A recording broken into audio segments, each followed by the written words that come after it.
New at 11 tonight, a Chesterfield youth soccer coach is going to spend 3 years in prison for fondling one of his players last summer. Joseph Crespo was driving the 11-year-old boy home after watching a soccer game. The 23-year-old was sentenced to 10 years behind bars today, with 7 suspended. Crespo was a youth league coach who once worked for Chesterfield County Schools. Last month's explosive derailment of a CSX train in Lynchburg sent flames billowing into the air, oil spewing into the James, forcing the evacuation of part of that city. That train was headed to Richmond and beyond, and with more highly flammable oil and other fuels passing through central Virginia than ever before, a Virginia senator is asking, are emergency crews ready to handle another accident? A 1-year-old girl remains in stable but critical condition tonight, 24 hours after she was shot in a South Richmond home. The child was shot in a house located in the 1400 block of Harwood Street around 10:30 last night. Now, detectives will only say it appears to be an accident and that the child was shot by someone who lives there. They say they're still trying to find the people who were inside when all of this happened. Now, this is the 4th shooting or crime involving a child since January. Many parents say it's getting out of control. It's just mind-blowing, you know? I mean, you always have to keep your eyes on your child at all times. It's just the fact that bullets has everybody's name on it, and that's how I look at it. Police tell CBS 6 News they're confident they will identify the person who pulled the trigger in this case, but they're asking anyone with information about it to call them.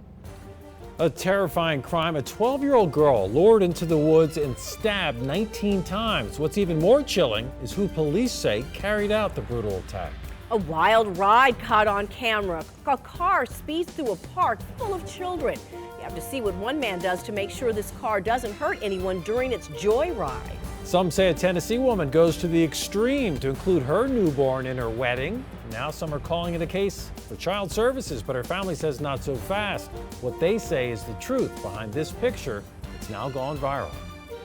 A well-known local car dealer will be spending time in jail. Ted Linhart is the president of Dominion Auto Group. He was convicted today of DWI and sentenced to 12 months in jail, with all but 1 month suspended. Linhart was pulled over on I-64 in the early morning hours of March 6th for driving the wrong way down the road. He had a blood alcohol level of 0.15%. That's nearly double the limit. We spoke with him outside the courtroom. Of course, I'm extremely embarrassed. Nothing like this has ever happened in my life. I accept full responsibility for what happened. A combination of some prescription drugs my doctor had just given me and a dinner engagement where I had a glass of wine with dinner.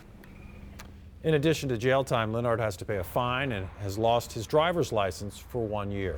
It's hard to believe, but another bounce house takes flight, this time in Colorado. Check out this incredible viewer video. Aaliyah Hortzman recorded the accident at a park during a lacrosse game Saturday. Police say the house became disconnected from the fan that pumps air into it and was blown hundreds of feet.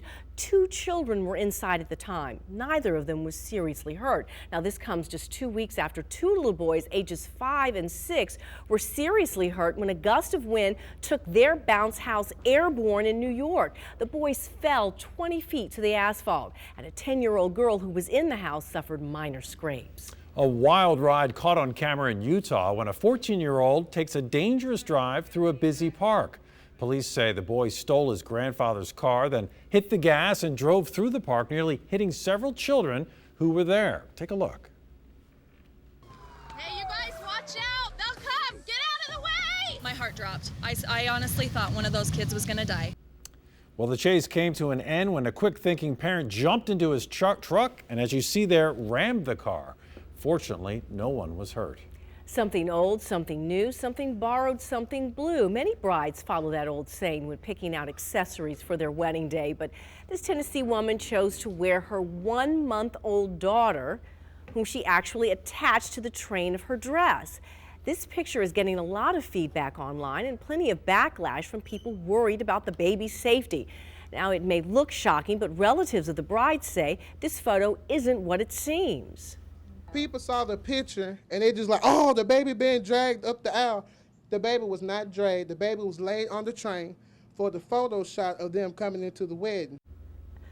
Very unusual. Well, the bride responded to the negativity on her Facebook page, saying our 1-month-old was awake and well secured on my train. Most important, we had our hearts in Christ, which covers all.